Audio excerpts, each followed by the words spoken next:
Hola, buenas noches amigos de Trujillo es Hoy Magazine. En este día tenemos como invitado especial al doctor Alfredo Pérez Bejarano.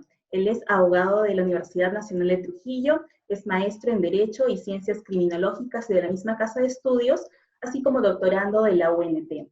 Además, es socio del estudio jurídico Palma, Rodríguez y Pérez Bejarano. Es docente universitario. Buenas noches, doctor Pérez Bejarano. Buenas noches, señorita Rosa Melissa, agradezco la invitación. Es una ocasión muy oportuna el tema que vamos a abordar hoy día para todos los interesados que sobre esto ya van a descubrir que no es un tema especializado de abogados, sino es un tema de mucha coyuntura y de mucha repercusión social. Así es. Bueno, el tema que nos convoca el día de hoy son los ciberdelitos en el contexto de la pandemia. Ahora, como primer punto, vamos a tocar si existe regulación en el Perú sobre los ciberdelitos. Es decir, si soy víctima de ciberdelito, de algún ciberdelito, ¿puedo denunciar y exigir sanción para los responsables? Bien. Primero hay que, yo creo, enfocarnos, ¿no? Para no ser un tema estrictamente jurídico, como veníamos conversando, la necesidad del medio virtual para las comunicaciones ahora, por lo menos para Perú, ha sido maximizado por el tema de la pandemia, ¿no? El hecho de precisamente el hecho de la inamovilidad física es la que ha dado en rienda suelta, por decirlo de alguna manera, a escaparnos a un espacio donde tenemos una dinámica absoluta más completa y creo que con mayores posibilidades de contacto, es decir, la vía virtual, la vía cibernética. El no poder salir de casa nos obliga a desplazarnos en redes. Entonces, ahí hemos encontrado nuestro espacio de libertad, un espacio en el cual aparentemente no tenemos riesgos, por lo menos con este tipo de virus o este tipo de bacterias, sino que el tema nos plantea, cuando abordamos los ciberdelitos, es que cuando nos dicen ahora no salgas porque hay un tema de contagio, o cuando antes nuestras mamás o papás nos decían, oye, si vas a salir de la casa, no lleves mucho dinero, anda a zona segura, llama a un taxi seguro y demás, este lenguaje va a cambiar, está cambiando, y ahora, por ejemplo, tu mamá o tu papá, o quien te quiere cuidar, no te va a decir, no te olvides tu dinero, no te olvides tu celular, o cuida tu celular, sino te va a decir ahora, oye, no te olvides de comprarte un buen antivirus, ¿no? Oye, ten tu firewall, ten mucho cuidado con las personas que aceptes sus solicitudes en las redes sociales, etc. Es decir, el cambio a la vía virtual nos obliga a tener otros cuidados porque esta nueva zona, que aparentemente es muy segura y es muy básica porque no converso con mis amigos, sino que es falso, ha creado una nueva oportunidad de riesgos, o ha creado nuevos riesgos, que crea oportunidades de carácter delictivo, antes no vistas y que quizás no tengan acá en Perú el impacto que hay en otras latitudes, pero que ya es hora de ir preocupándonos. A la pregunta que menciona usted, definitivamente tenemos un marco regulatorio. El marco penal nacional lo podemos encontrar en dos bloques. Una ley especial, una ley penal especial, la ley 30096, que tuvo una modificación en el 2014, ha tenido algunas modificaciones, pero que en lo sustancial no ha variado y sigue siendo el texto básico. De otro lado, tanto una modificación del 2014 como en el Código Penal peruano han ido incorporándose ciertos delitos que cogen matices de esta naturaleza, matices en relación a lo que se conoce ahora como ciberdelitos. Eso es, digamos, el marco jurídico. Ahora, se preguntarán, pues, ¿y qué riesgos a qué riesgos estamos expuestos o qué de repercusión penal podemos encontrar? A ver, definitivamente acá en Perú no estamos viendo con la magnitud necesaria, y eso también es una llamada de atención para los legisladores. Por ahí he seguido tu programa, he visto que has tenido dos legisladores, dos padres de la patria, que creo que van a tener un trabajo importante en lo que les queda y en los que vienen, precisamente porque el tema del COVID ahorita nos ha metido a convertir el mundo virtual ya no en la excepción para tener un no contagio con este COVID, sino a utilizarlo más. El trabajo remoto es el mayor ejemplo. Pero el trabajo remoto también nos expone. Ya no nos van a robar en el taxi o cuando caminamos. Ya nadie va a salir de manera subrepticia y decirte dame tu billetera, dame tu cartera, dame tu celular. Sino vas a estar haciendo tu trabajo, vas a recibir un correo donde te va a decir, señor o señorita o señora, la cuenta que tiene en tal banco tiene que ser modificada porque si no, hoy día mismo va a perder la mitad de sus ingresos por un riesgo X, así que por favor otorguen su número de cuenta y su número, su clave, y nosotros le estaremos mandando un correo confirmando. ¿Qué dice acá? Abajo, firma tal banco. Ah, mi banco, la persona se asusta, llena, pone la clave y al minuto... Confía en que efectivamente es de la entidad financiera en donde tiene sus cuentas, ¿no? Exacto, ya está vaciada, ¿no? Esa forma, que podemos llamarla phishing, o phishing, como se pronuncia, que es un término que se ha ido manejando, ¿no? que es básicamente inducir, ir de pesca, es el término que se utiliza, para ir captando las cuentas o información sensible de personas que van a permitir después realizar comportamientos como por ejemplo el que le digo de pasarle las cuentas y que tiene los claves. O también puede generarse el farming, que es otra de las formas de que se pueden meter dentro de estas grandes tipologías que hay de fraude. El fraude cibernético tiene varias manifestaciones, en las cuales, por ejemplo, usted quiere hacer una transferencia, ¿no? Comprar algo a través de su aplicativo, no del celular, sino por alguna página. Servidor, por su ordenador. Entra a la página, entra a Google, que es el buscador más común, pone el nombre del banco y le aparece la opción de siempre. Usted ingresa, le sale la primera opción, ingresa su cuenta, contraseña, y va a ver que se bloquea. Y usted va a decir, oye, hay un problema con el sistema, cierra de nuevo, ¿y qué pasó? Los ciberdelincuentes han creado en todo este mundo la forma de que sus páginas falsas aparezcan primero que todo. Es decir, la página verdadera va a aparecer en el tercer nivel, pero ellos ya son tan expertos, en ese grado de expertise, que hacen que se coloque en primer nivel. Ustedes confiados a lo primero que sale, van a acceder y... Entonces hay mucho cuidado. En la primera o incluso forma, en algún correo electrónico, un mensaje de texto, un link, ¿no? Entonces las personas se pueden confundir. Exacto. Por allí, ¿no? Esa es una modalidad también de phishing, en el cual, por ejemplo, ¿dónde recién nos damos cuenta? Cuando vemos el correo y tiene todos los símbolos del banco, de la entidad, todo lo que usted imagine que es lo más concreto, pero si nos damos cuenta con minuciosidad, al ver el dominio del correo, por ejemplo, diga Banco Seguro, ¿no? Es un banco oficial. Va a encontrar Banco Seguro S. Esa pequeña letrita es la que te va a identificar que es un correo falso. Pero como lo vemos a primer golpe de vista, no, es el banco y hay un apuro. Normalmente coge a personas que no tienen mucha experiencia en estos temas, que en Perú, como repito, recién se están manejando. O sea, el tema de las apps en Perú, que son 3 años, 5 años a lo mucho, por ejemplo, ¿no? Y ese es otro punto. Antes, esos riesgos, que como repito, básicamente son de defraudación, son de ciberdelitos o ciberdefraudaciones, normalmente están destinadas al tema de las cuentas bancarias, ¿no? Pero esto que se maneja en términos patrimoniales, también se ha prestado para otra connotación. Y ahí es donde yo creo que radica la mayor llamada de atención, en dos cosas que yo sí considero importantes. En las ligadas al tema de la intimidad personal y otras ligadas a la seguridad del Estado. Yo quiero tener eso presente, porque se puede hablar mucho de estos temas, pero quiero no dilatar el tema a eso y dejar presente la situación.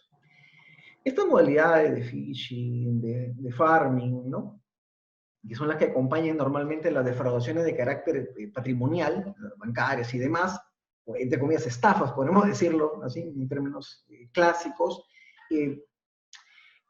han permitido también que se utilicen formas similares a estas, donde ya no te manden, o no te piden una información sensible, sino simplemente te mandan un enlace. Por ejemplo, te dicen, prueba este antivirus nuevo, muestra gratis. Entonces uno lo ejecuta.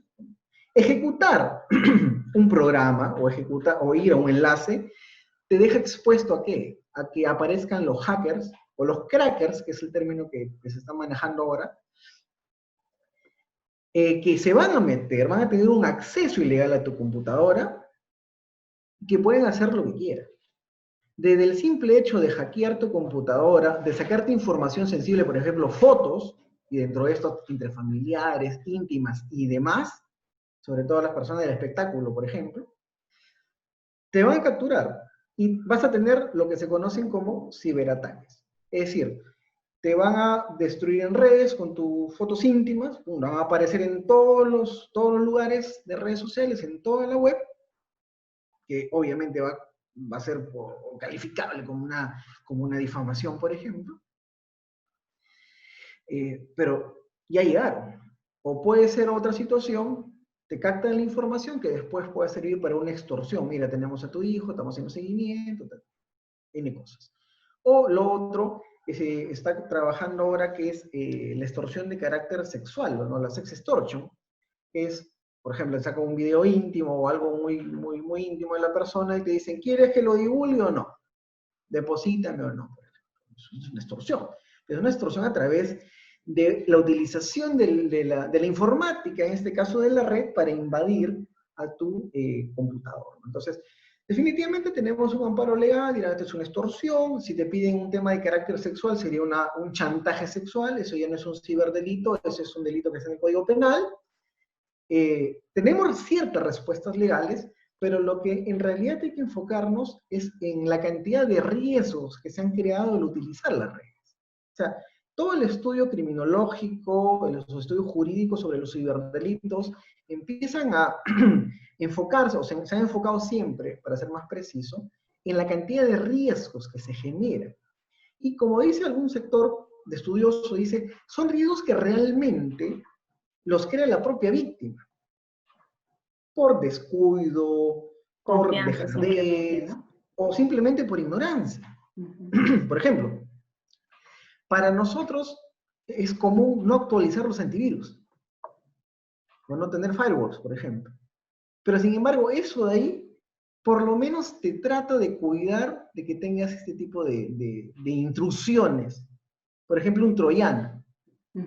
Por ejemplo, que se mete, sigue ahí y te capta información, ¿no? Que te puede servir para extorsionarse sexualmente, patrimonialmente, o producir lo que se conoce o como el ransomware, es decir, los secuestros informáticos.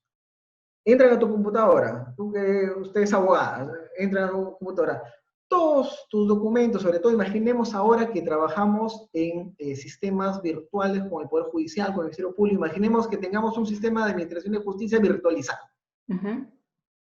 Entro en tu computador, secuestro todos tus archivos de todos tus casos y hasta que no me pagues una cantidad no lo libero. Comienzan las extorsiones. Es decir, entonces, todo este contexto, más allá, nos vamos a enfocar en un tema de los riesgos que hay por este tipo de uso de tecnologías, ¿no? Medios digitales. Y no solamente un riesgo patrimonial netamente, sino que ya concierne un tema de libertad e intimidad de la persona, ¿no? Entonces, aquí cuando usted nos habla de diversos delitos, también recordamos muchos casos que han ido pasando en la realidad, entonces recordamos de que efectivamente sí sucede, ¿no? Sí sucede y sí se da, solo que hay que ser un poco más precavidos y saber qué es lo que tenemos que hacer, ¿no? Porque no solamente se puede dar ello a través de repente de un correo electrónico, sino un WhatsApp, ¿no? O algún tipo de medio digital cualquiera sea, ¿no? O incluso la misma plataforma por lo que realizamos ese tipo de videos, ¿no? O videoconferencias. Ahora, también hemos visto que en algunas oportunidades las personas tienen no solamente un tema de extorsión o patrimonial o algo, sino solamente un daño contra la imagen de alguien, ¿no? A través de una red social o por un canal virtual a través de los smartphones, ¿no? ¿Qué podríamos hacer si es que somos víctimas de algún tipo de ciberdelitos, ¿no? Si es que estamos dentro de riesgo, ¿cómo prevenirlo? Y si ya estamos y somos víctimas de ellos, ¿qué hacer? ¿Qué nos recomienda? Bien. Precisamente en la captura de imágenes, que ahí también hay otras cuestiones, ¿no? Desgraciadamente, algunas veces en las interrelaciones personales, una persona cede en ciertas imágenes porque quiere, ¿no? Entre parejas, imaginemos, ¿no? Que esto después puede generarse, es lo que se conoce como el sexting, es decir, la persona voluntariamente se toma una imagen íntima o subida de tono y le da igual, alguna relación o alguna amistad, y esta se aprovecha y la divulga. Definitivamente estamos en un tema difamatorio, o sea, como conducta típica tenemos esa calificación. El problema es que si yo sé a quién le doy, y él o ella lo publica, por lo menos tengo una persona identificable. Recordemos que este es un delito de acción privada, es decir, el directamente ofendido recurre al órgano jurisdiccional en una querella. Sin embargo, la situación se hace complicada y ese es uno de los factores de riesgo, perdón, del empleo de los servicios de la red para cometer delitos, o el aprovechamiento de la red para cometer delitos, que es el anonimato. La red permite perderte, desaparecer. Algunos dicen, oye, pero la dirección IP está, la puedo rastrear. Perfecto. Eso es siempre y cuando el ciberatacante lo haga desde su casa. Pero ahora yo puedo llevar mi laptop, me contacto en un café web o en una universidad donde esté la red abierta y o un número diferente, o un perfil falso, ¿no? Diferentes modalidades. O también un perfil falso. Entonces, el anonimato es algo recurrente que te permite la web. Es más, el peligro no está solamente en eso, que como repito, tiene una respuesta legal, es una difamación, ¿no? La persona que se mete a tu sistema, violando las medidas de seguridad, o sea, quien te hackea, en otras palabras, también comete un delito. Eso es un delito informático, el acceso ilegal. Hasta ahí tenemos respuesta legal. La gran pregunta es siempre cómo probatoriamente llegar a esto. Entonces, todo el marco problemático que tiene los ciberdelitos o el cibercrimen nos obliga a manejar, o nos obliga, mejor dicho, a pedirle a todos nosotros como eventuales víctimas tener los cuidados, porque la respuesta legal la podemos tener para algunos casos, no para todos. Por ejemplo, no hay un delito específico que me diga el que bombardea por redes sociales. O sea, no hay como tal, tenemos una figura muy clara de difamación, pero no hay un delito así. Entonces, lo que sí hay una poderosa llamada de atención a la víctima, como repito, se le exige mucho, cuidar de no bajar la guardia para esa oportunidad. O sea, un cuidado especial, ¿no? Ya que estamos en todo ello. Y este es un mensaje sobre todo para los adolescentes, niños y niñas, que son los que más tiempo paran en los ordenadores, en las redes sociales. Ahora este tema de las redes sociales también es complicado, ya no necesitas una computadora, estás en tu celular, perdón, y acá tiene que tener mucho cuidado porque también esto ha permitido, el anonimato ha permitido la proliferación de conductas de abusadores de menores de edad, y captación, por ejemplo, de adolescentes, que después devienen trata de personas y demás. Entonces, esto sí hay que tenerlo con mucho cuidado, ¿no? Así, hay acechadores, y por ahí los estudios de materia criminal encuentran de que los pederastas, entre comillas, forman una suerte de redes, están entre ellos, se maneja información, saben cómo atacar, y es algo que lo pueden hacer, pues, escondidas. Igual la fiscalización de los padres también, ¿no? Las personas que tienen bajo su potestad el cuidado de los menores, especialmente, ¿no? Los menores o adolescentes, ¿no? Pero si ya soy alguien, o si mi hijo, mi hija, o yo como mayor de edad soy víctima de esos delitos, tengo que acudir e investigar primero qué es lo que tendría que hacer, porque muchas personas, por ejemplo, para despejar la duda, no tengo un número de celular, pero tratan de identificar de quién es, ¿no? y las entidades bancarias o las empresas de telefonía no brindan ese tipo de información. Entonces, ¿qué tengo que hacer aquí? Bien, hay una modalidad que se llama grooming, que es un acecho que normalmente se le hace a los menores de edad, niños, niñas y adolescentes, de que se prestan como personas buenas, tienen temas en común, Se gana la se, confianza. se muestran como personas, como tu amigo más, ¿no? Etcétera. Entonces, llega un momento en donde, o por un dato que la misma víctima da, o por una información, por una imagen, te empiezan a coactar. Es una suerte de manejo psicológico complicado, porque usted puede, pero ¿cómo me puede amenazar una persona que está en red? ¿Cómo me voy a dejar convencer? Pero sí hay. O sea, no es que no haya, sí hay. Entonces, si esta persona te empieza a hacer proposiciones, por ejemplo, dame fotos íntimas, o en poses sexuales, o ven para tener relaciones sexuales y todo ello, esto ya es un delito. Sea por el Código Penal o sea por la utilización de redes para esto, que es un delito informático contra, en este caso, la indignidad de un menor, para lograr contactos sexuales o simplemente pedirle una foto íntima, constituye un delito. Esto, de primero, es en un plano ideal que los padres avisen a la policía, ¿no? Porque la policía ahí va a hacer toda una labor de seguir siguiendo la cadena, ¿no? De encantamientos hasta ver hasta dónde llega, ¿no? De acumulando material probatorio, ¿no? Guardar los mensajes, las comunicaciones, Exacto, digamos. todo Sí hay uno un lo va área evaluando. especializado en que se encargan de Exacto. investigar sobre temas de delitos informáticos o que tenga que ver con medios digitales.